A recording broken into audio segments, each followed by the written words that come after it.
فکر کنم با نفت شهرانه که الان زدن.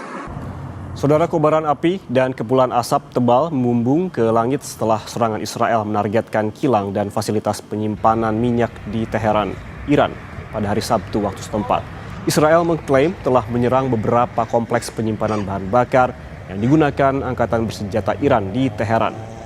Media Iran mengutip sebuah sumber dari Kementerian Perminyakan yang mengatakan 3 depo minyak di daerah Ohak, Shahran, dan Karaj diserang pesawat tempur Israel.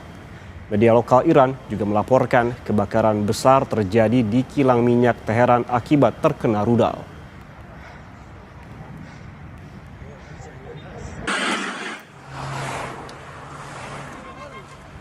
Berikut ini adalah visual lain, saudara, dari serangan Israel ke lokasi penyimpanan minyak Iran. Israel mengklaim telah menyerang beberapa kompleks penyimpanan bahan bakar yang digunakan angkatan bersenjata Iran di Teheran.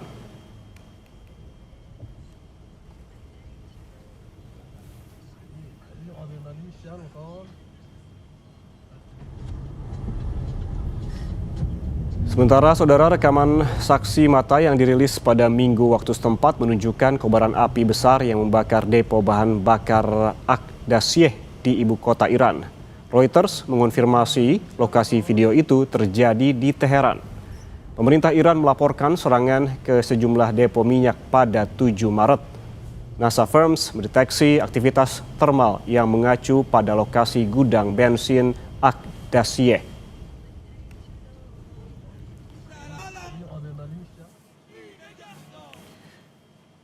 Saudara, kita lanjutkan dialog kita bersama Hasibullah Satrawi, pengamat Timur Tengah, dan juga bergabung bersama kami ada Agung Sasongko Jati, pakar strategi PPAU dan juga alumni US Air War College.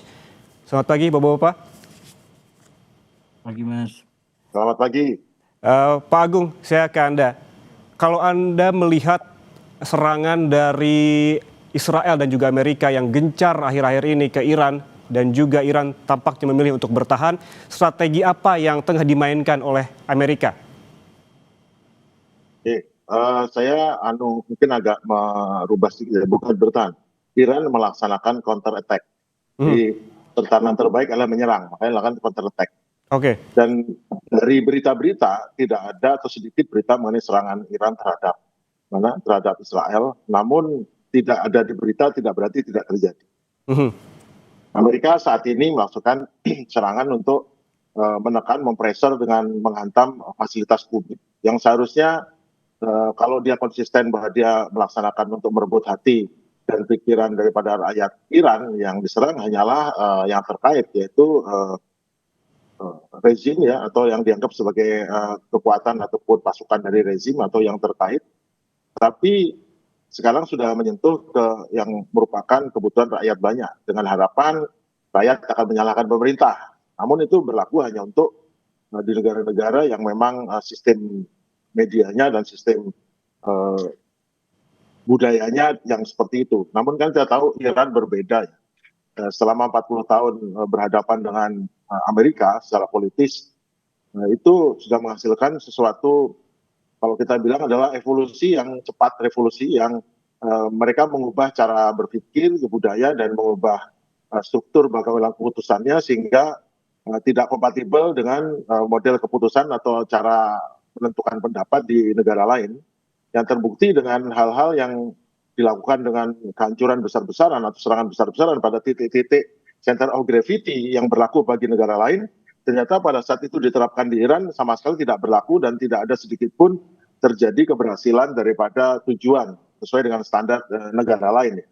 Jadi memang Amerika sekarang fasenya adalah fase kelihatan apa yang mereka mau. Sebetulnya tidak regime change, tetapi juga kebalkanisasi, karena sudah ada berita bahwa pemerintah Amerika menghubungi kaum separatis ya, Kurdi, Balochistan, untuk ikut menyerang. Cuman masalahnya untuk apa menyerang Teheran? Mereka kan berada di barat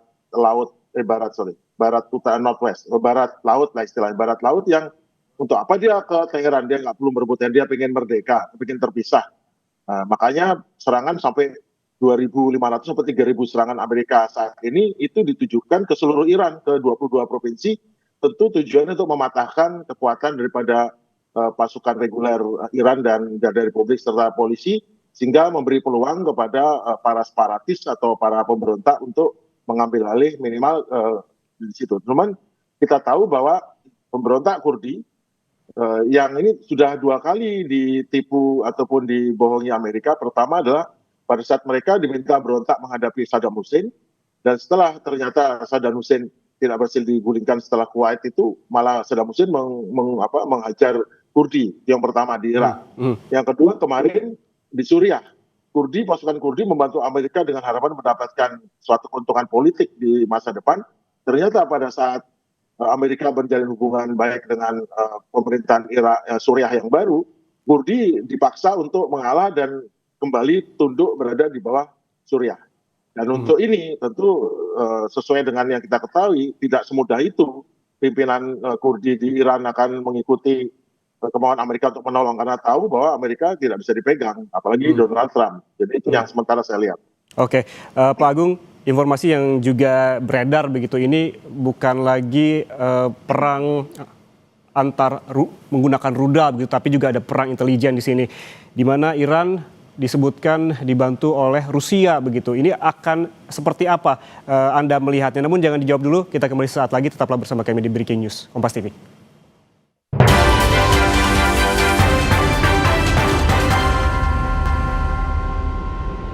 Anda masih bersama kami di Breaking News Kompas TV, Saudara. Menteri Luar Negeri Iran, Abbas Araghchi, menegaskan Iran siap menghadapi kemungkinan invasi darat dari pasukan Amerika Serikat setelah perang yang dipicu Amerika Serikat dan Israel meluas ke berbagai wilayah di kawasan Timur Tengah.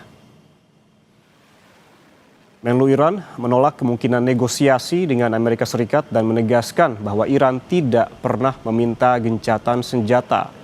Menlu Iran dengan tegas menolak anggapan Iran takut dengan potensi invasi darat Amerika Serikat dan menekankan kesiapan dan kepercayaan diri Iran dalam mempertahankan kedaulatannya. So you can see, the quality of our missiles, how much they are upgraded after the last war, because we learned lots of lessons, and we are prepared for any other eventuality, even a ground invasion. Kita lanjutkan perbincangan, Saudara, dengan Agung Sasongko Jati, pakar strategi PPAU, alumni US Air War College, dan juga Hasibullah Satrawi, pengamat Timur Tengah. Pak Agung, tadi sempat terputus kita terkait dengan perang strategi intelijen. Kalau Anda melihat bagaimana strategi intelijen dari kedua kubu ini? Jadi strategi intelijen, pertama kebanyakan intelijen mengenai Iran itu didapat dari Israel ya, baik dari Mossad atau dari intelijen militernya. Itu sangat bagus, human intelligence sangat bagus. Namun tentunya dengan berjalannya perang tentu juga ada terjadi banyak kerusakan, sehingga intelijennya terpaksa terbongkar atau terbunuh, atau jaringan yang tadinya mudah untuk mendapat informasi menjadi berkurang. Nah untuk ini maka untuk serangan udara itu banyak menggunakan perencanaan yang menggunakan data intelijen sebelum perang, dan tentu tidak berdaya kalau itu tempat yang dimaksud sudah tidak berfungsi sebagai tempat itu, atau barang-barang yang di situ sudah dipindahkan.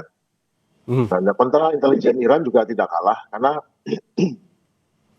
terbukti ya kalau Anda punya daftar dari sasaran yang berhasil dihancurkan oleh Iran, itu menunjukkan bahwa Iran juga pertama dia memiliki kemampuan human intelligence yang cukup tangguh di seluruh Jazirah Arab dan juga di Israel. Namun juga untuk targeting atau untuk menyasar atau membidik daripada sasaran-sasaran memerlukan intelijen yang berasal dari satelit atau pengintaian atas. Dan melihat dari keberhasilan daripada serangan Iran terhadap itu tentu menunjukkan mendapatkan data informasi. Nah, yang memiliki satelit yang sangat bagus adalah Rusia dan Cina. Samping itu kelihatannya juga beberapa serangan juga mengandalkan bantuan daripada Cina ya, untuk menggunakan GPS ataupun Global Positioning Satellite dari Beidou punya Cina, yang ternyata bukan hanya mampu mengarahkan ke titik sasaran yang tepat, tapi juga mampu digunakan sebagai alat komunikasi. Jadi satelit Beidou itu selain mengirimkan data posisi lokasi, juga bisa digunakan untuk intersepsi, untuk komunikasi antara komando pengendali utama serangan dan misalnya ini. Dan juga digunakan sama orang bawah yang berfungsi sebagai pengamat untuk melihat keberhasilan sasaran. Kalau kita lihat keberhasilan serangan daripada Iran menunjukkan tingkat presisi tinggi. Pada hari pertama kedua dengan sasaran naval facility di Bahrain dan pangkalan udara Nevatim Israel serta 4 radar early warning di Irak berhasil dilumpuhkan. Meskipun saat itu intersepsi koalisi masih 80% tinggi, jadi hampir 80% betul dihancurkan, hanya 18% yang masuk. Kemudian runway Nevatim dihancurkan, radar utama Bahrain hancur lah. Hari ketiga keempat giliran adalah ke pangkalan Al-Udeid Qatar serta Ali Al-Salim Kuwait itu berhasil dirusak taxiway dan shelternya, kemudian ATC-nya juga dihancurkan. Itu sekarang intersepsi koalisi menjadi turun 65% karena sebagian daripada rudal pencegatnya sudah dilumpuhkan kemarin. Kemudian pada H5 itu adalah warning. Jadi ada serangan yang warning. Jadi betul dia menyasar ke Aramco dan desalinasi tapi di warning. Jadi tidak dibiarkan sampai keberhasilan dideteksi 92%. Jadi hampir semua serangan itu berhasil digagalkan karena memang drone-nya dan rudalnya dibuat tinggi dan bukan rudal jelajah yang atau rudal balistik tapi betul-betul rudal jelajah dan drone yang digunakan 92% diruntuhkan memang warning shot kepada negara-negara baik Uni Emirat, Saudi, kamu nolong ini. Semua dijatuhkan nggak masalah, ini kan warning shot ya. Hari ke-6 itu berhasil melumpuhkan USS Supply, jadi alat supply yang bahan bakar dan logistik untuk armada kelima di sana itu berhasil dirusak, dihancurkan. Kemudian tidak bisa berfungsi dan beberapa radar maritim, navigasi laut, serta ada tanker berbeda barat di Hormuz yang disabotase pasukan Qatar Iran. Kemudian hari ke-7 itu Haifa Industrial dan Beit Sesmes itu dihancurkan. Haifa diserang, kemudian jalur kereta api, logistik Tel Aviv, kemudian gudang medisnya serta fasilitas komunikasi perbatasan Lebanon dihancurkan. Dan kali ini intersepsi koalisi bisa 70%, masih cukup bagus ya. Namun sudah mulai kehabisan dan pada hari 8 kemarin itu serangannya malah ke underground command center Hakria Tel Aviv dan markas armada kelima Bahrain dan main runway ATC. Memang runway-nya tidak kena, yang kena dari saya baca dulu sebentar, dari 10 rudal masuk ke Bandara Ben Gurion, 3 masuk kena ke taxiway-nya sehingga praktis semua pergerakan sipil, pesawat sipil tidak bisa dilaksanakan sehingga pure hanya runway digunakan untuk penerbangan militer. Jadi itu yang terjadi. Dan semua itu tidak mungkin terjadi tanpa bantuan daripada satelitnya Rusia dan sistem GPS atau kendalinya Cina. Oke, Pak Hasibuloh, tadi seperti disebutkan ada perang strategi, perang rudal, perang intelijen begitu. Dengan terpilihnya Mujtaba sebagai pemimpin tertinggi di Iran begitu, melihat karakteristiknya dan juga melihat karakteristik militer Iran, apakah menurut Anda perang ini akan berlangsung lama? Ya, sekali lagi kalau mau ditanya lama atau tidak, kalau dari perspektif Iran itu tergantung serangan lawan. Karena Iran berada pada posisi bertahan. Jadi sejak awal Iran ini menurut saya kelebihannya karena dia mencoba mengekspresikan ketundukan kepada hukum-hukum internasional. Misalkan bagaimana dia tidak menyerang kecuali diserang. Termasuk komitmen kalau seumpamanya perang ini akan berhenti ya silakan hentikan serangan-serangan itu. Itu kan juga disampaikan oleh elit-elit Iran. Nah oleh karena itu dengan terpilihnya Mujtaba Khamenei memang menurut saya akan memberikan makna tersendiri, akan punya dampak tersendiri. Salah satunya bahwa ini adalah pesan dan simbol Iran ke depan akan lebih memilih untuk bertahan dan mempertahankan sistem yang sudah ada. Apalagi sekali lagi yang dipilih dengan catatan-catatan tadi dengan sengaja adalah sang putra ya, yang itu berarti ada unsur lebih gitu karena dia juga kehilangan bapaknya, kehilangan anggota keluarganya, dia juga pemimpin. Jadi ini akan memberikan tambahan pressure kepada dirinya untuk tampil sebagai pemimpin yang maksimal, tampil sebagai leader yang kuat di dalam mencapai tujuan-tujuannya. Dan memang menurut saya dalam situasi seperti ini minimalnya ada 3 yang mendesak harus dilakukan oleh Mujtaba. Yang pertama adalah membenahi di aspek intelijen tadi gitu. Kalau kita mungkin perang Iran dari tahun 2024, 25 dan sekarang 26 sebenarnya yang menjadi kecolongan dan kelemahan paling mendasar itu adalah di bagian intelijen. Dan itulah yang akhirnya membuat Iran banyak kehilangan tokoh-tokoh pentingnya dan yang paling terbaru sekaligus paling terbesar adalah meninggalnya bapaknya Mujtaba Khamenei sendiri yaitu Ali Khamenei yang saya menduga dengan kuat walaupun saya tidak punya data-data intelijen kayak Mas Agung, tapi rasa-rasanya tidak mungkin negara luar yang jauh di sana bisa mampu memberikan sebuah serangan yang presisi, satu tanpa adanya teknologi yang tadi telah disampaikan, yang kedua tentu info-info di lapangan yang memang sangat-sangat akurat bahkan detik demi detik mungkin yang bisa disampaikan gitu.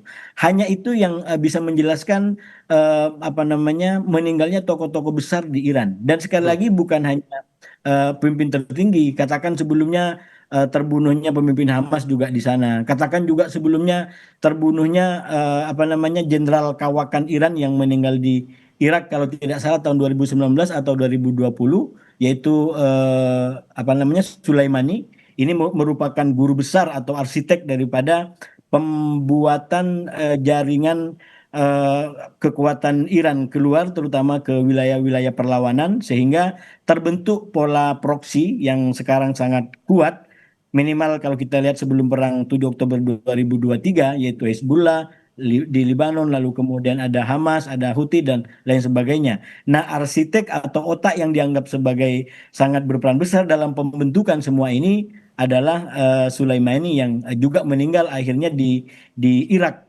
kurang lebih 2019 atau 2020 pada saat juga kekuasaannya Trump. Jadi kalau ingin memperbaiki Iran ke depan, tugas utama menurut saya adalah bagaimana membenahi ini sehingga Mojtaba sendiri harus memastikan keselamatan dirinya. Karena sekali lagi Israel sudah kasih ultimatum begitu, bahkan Amerika juga udah sampaikan kalau yang terpilih adalah bukan yang kami mau, maka ya masa depannya juga mungkin tidak lama. Itu kurang lebih yang disampaikan oleh Trump. Dan saya yakin dengan berbagai macam yang sudah dilakukan itu bukan hanya retorika dan mereka sudah membuktikan level tertinggi Ayatullah Ali Khamenei pada akhirnya juga terbukti meninggal menurut saya salah satunya karena kelemahan di bidang ini di bidang intelijen sehingga membuat Amerika dan Israel leluasa untuk mengejar targetnya. Dan yang kedua, tugas yang menurut saya penting oleh pemimpin tertinggi yang baru ini adalah mau tidak mau membenahi aspek internal. Nah, ini yang saya selalu secara objektif menyampaikan bahwa sebelum semua ini terjadi Iran secara faktual memang ada masalah terutama berkaitan dengan masalah ekonomi yang akhirnya membuat aksi demonstrasi pada akhir tahun itu terjadi sebelum katakanlah ditumpangi oleh kelompok-kelompok lain termasuk oleh kepentingan Amerika dan kepentingan Israel. Tapi kan selagi memang ada apinya, ada persoalannya yaitu persoalan ekonomi. Walaupun kalau ditarik ke akarnya, persoalan ekonomi yang ada mungkin muncul karena embargo, karena sikap yang tidak kooperatif, yang tidak baik dari negara-negara Barat atau Amerika dan Israel. Tapi sekali lagi, ini juga tidak bisa dilepaskan dari tanggung jawab masyarakat Iran atau pemimpin Iran. Malah saya membedakan ya, selalu membedakan konteks perang sekarang dengan konteks-konteks sebelumnya. Kalau konteks sebelumnya, katakanlah perang 12 hari itu, kalau kita lihat sikap dunia itu jauh lebih bulat mengecam Israel dan lebih bulat katakanlah bersimpati kepada Iran. Karena memang saya selalu sampaikan saat itu Iran tidak ada dosa apapun. Dia di rumah, dia duduk di kamarnya, tiba-tiba Israel datang menyerang dengan alasan ancaman senjata nuklir. Jadi empatinya lebih mudah didapat. Tapi sekarang menurut saya jauh lebih cair ya. Bahkan walaupun Trump tidak disukai oleh banyak orang ya, oleh banyak negara, tapi justru kalau kita lihat di Eropa, justru belakangan sebagian negara Eropa mulai memberikan sinyal untuk bergabung. Nah, ini kan secara politik juga apa ya? Tidak istilahnya tidak lepas daripada apa yang terjadi di Iran, yaitu yang saya sampaikan situasi perang hari ini yang melibatkan Iran juga tidak lepas tangan sepenuhnya. Minimal dia harus bertanggung jawab terhadap meninggalnya 3.000 sampai 7.000 demonstran. Mungkin kalau puluhan ribu yang ditem oleh oposisi, oke, itu angka-angka yang memojokkan Iran. Sekarang yang diakui oleh Iran, pemerintah Iran kurang lebih 3.000 sampai 7.000. Itu kan Oke. secara pemerintahan tetap menjadi sebuah pertanggungjawaban. Katakan benar bahwa ini menjadi korban akibat penetrasi dari katakanlah mata-mata mereka bikin ulah dan lain sebagainya. Tetap aja sebagai waliul amri, penanggung jawab pemerintah, Iran harus menjelaskan kenapa kok semua mereka itu bisa lolos. Di mana kemampuan negara Iran untuk mendeteksi katakanlah apa namanya para penyusup tadi Baik. yang bisa membuat rakyat Iran menjadi korban. Oke. Jadi aspek ini harus dibenahi menurut saya sehingga nanti masyarakat Iran bisa semakin sulit untuk mendukung pemerintahan yang baru di bawah pimpinan Ayatullah Oke. Mujtaba Khamenei. Oke, secara internal juga banyak yang harus dibenahi, namun juga kita melihat informasi yang beredar juga terkait dengan serangan ini. Yang terbaru adalah soal kemungkinan invasi darat dari pasukan Amerika Serikat. Sebetulnya seberapa mungkin sih invasi darat dari Amerika Serikat dan juga Israel ini di Iran kalau kita melihat letak geografisnya. Namun kita bahas usai jeda, tetaplah bersama kami di Breaking News Kompas TV.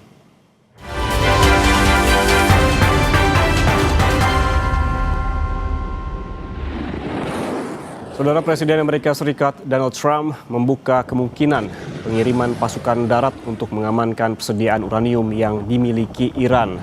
Sejumlah analis militer berpendapat serangan udara saja tidak akan cukup untuk menghancurkan kemampuan militer Iran atau mencegah pengembangan senjata nuklir. Menanggapi hal ini, Trump tidak menampik kemungkinan pengerahan kekuatan darat secara penuh. And I would say if we ever did that, they would be so decimated that they wouldn't be able to fight at the ground level. And at some point, maybe we will. You know, that would be a great thing. But right now, we're just decimating them. But we haven't gone after it. But you know, something we could do later on. Kita lanjutkan perbincangan bersama Mas TNI Purnawirawan Agung Sasongko Jati, pakar strategi PPAU, alumni USR War College, dan juga ada Hasibullah Satrawi, pengamat Timur Tengah. Pak Agung, ini informasinya Amerika Serikat membuka peluang ataupun kemungkinan untuk invasi darat ke Iran.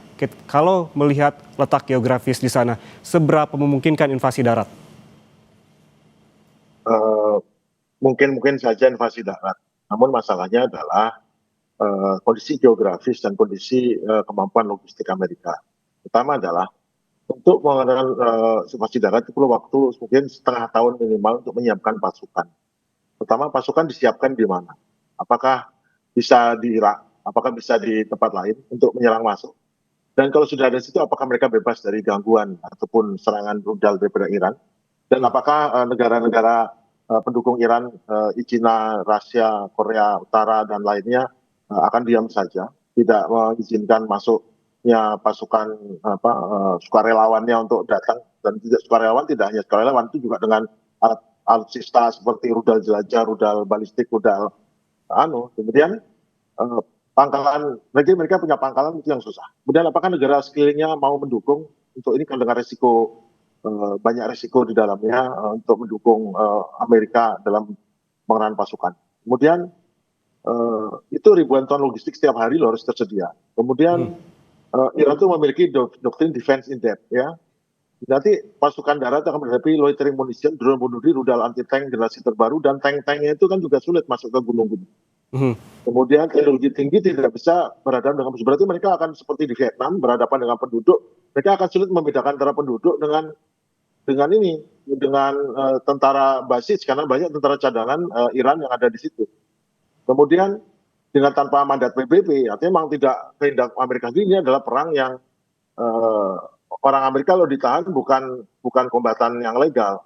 Jadi pihak yang lain juga relawan ataupun senjata beratnya adalah bentuk. Jadi bisa dikirim senjatanya ke Iran. Kemudian dan kondisinya sekarang adalah saat minyak lewat dari $100 adalah bunuh diri. Nanti bisa terjebak dalam perang abadi ini dan lebih besar dari Afghanistan. Dan kemudian pada saat itu China dan Rusia bisa masuk untuk memberikan perlindungan. Karena pasti Amerika nggak bisa memberikan perlindungan kepada negara teluk dari apapun. Itu masuklah Rusia dan China peluangnya. Jadi skenario ini adalah lose to lose. Cuman masalahnya Amerika bisa lose besar, Iran lose kecil. Kenapa? Karena pengorbanannya lebih besar lagi. Nah, katanya wah dengan kita punya air security, tapi air security itu butuh logistik. Seberapa Oke. banyak logistiknya, seberapa banyak rudalnya bisa dibikin, seberapa banyak pasukan siap, dan berapa jarak yang harus ditempuh untuk menuju medan tempur, itu adalah masalah yang membuat mungkin saja serangan darat, tapi akan berhasil. Menurut sekarang penilaiannya adalah loss besar untuk Amerika, loss kecil untuk Iran. Jadi bayangkan untuk apa haruskan darat, padahal Iran sendiri sudah mau dalam perundingan menyerahkan seluruh uraniumnya untuk dilarutkan dengan dibebaskan dari sanksi ekonomi. Itu sesimpel itu. Kenapa harus sampai membunuh ribuan orang, ratusan ribu orang, triliunan dolar?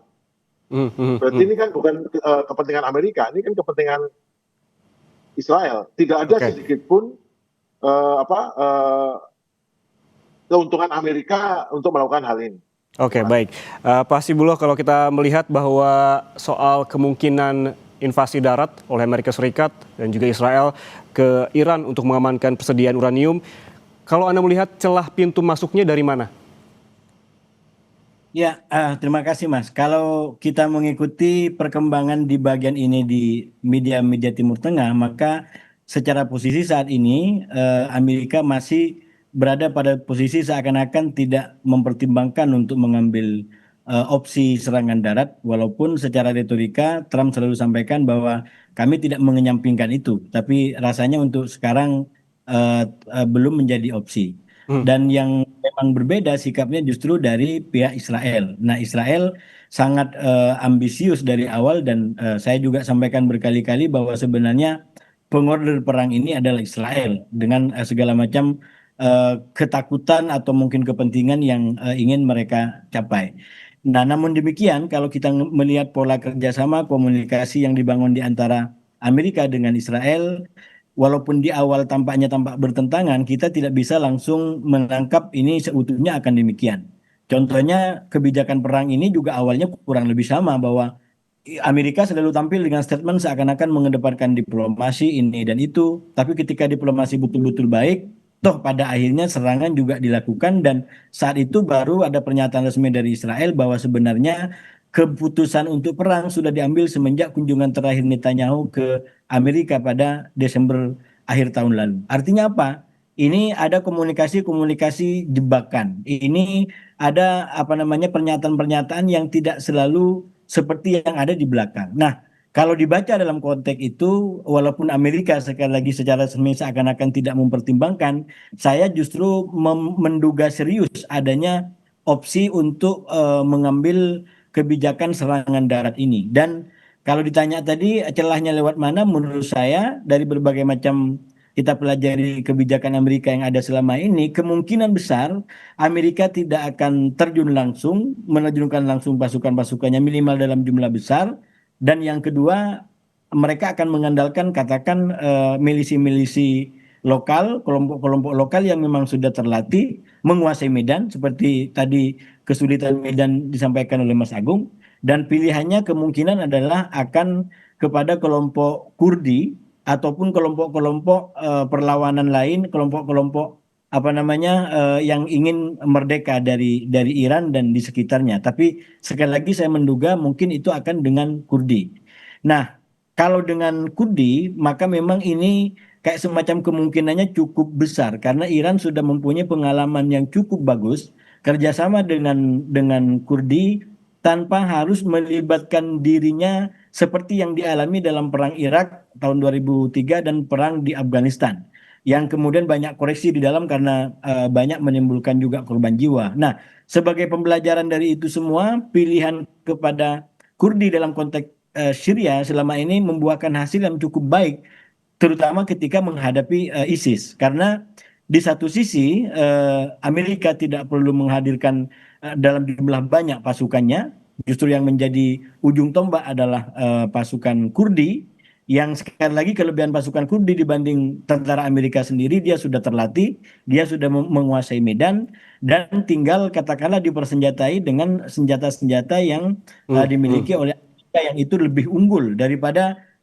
katakanlah yang dimiliki ISIS kalau dalam konteks Suriah ya. Dan kita lihat memang cukup berhasil, sampai sejauh ini cukup berhasil. Apalagi ini yang menjadi pilihan strategis Kurdi, apalagi Kurdi ini kan merupakan sebuah kelompok yang selama ini menginginkan adanya kayak semacam wilayah negara tersendiri. Nah, mereka Oke. ini cukup besar tersiar di beberapa perbatasan negara, katakanlah di Syria, katakanlah di Turki, katakanlah di Iran, katakanlah di Irak. Dan kalau ini bisa diyakinkan semua, sekali lagi, maka ini bisa menjadi kayak semacam kekuatan yang tidak bisa dianggap remeh ya. Walaupun sekali lagi Iran selalu menyampaikan punya kesiapan dan tidak takut untuk menghadapi semua ini. Oke. Karena sekali lagi hanya besar. Walaupun dari sisi Iran juga pada waktu yang bersamaan kalau Kurdi yang mau dimajukan bisa jadi Iran juga merapatkan barisan dengan negara-negara tetangganya, katakan apa namanya Turki paling tidak atau Irak, bahwa ini menghadapi ancaman yang sama karena negara-negara ini kan resisten terhadap pergerakan daripada kelompok Kurdi dan Oke. rata-rata mereka menganggap kelompok Kurdi sebagai kelompok yang perlawanan yang mengancam keamanan negara-negara ini. Oke, artinya invasi darat Amerika Serikat ini masih dalam proses dipertimbangkan begitu ya, dengan beragam risiko dan juga untung ruginya. Jangan kemana-mana dulu Bapak-Bapak karena susah jeda, kita akan kembali, tetaplah bersama kami di Breaking News Kompas TV yang akan kembali bersama